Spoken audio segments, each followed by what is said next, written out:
have this electric lighter here. It comes in a pack of 2, and I'm going to show you here. You just turn it on right here.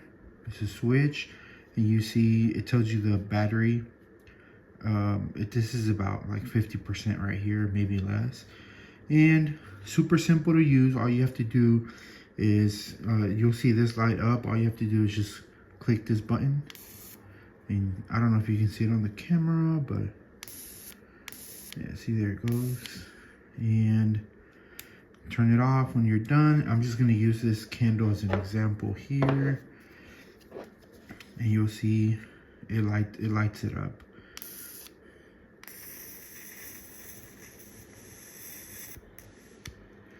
Look at that.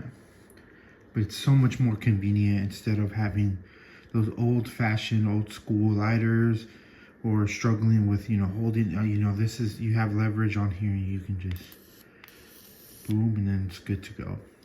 And it is rechargeable, so you just plug it in here.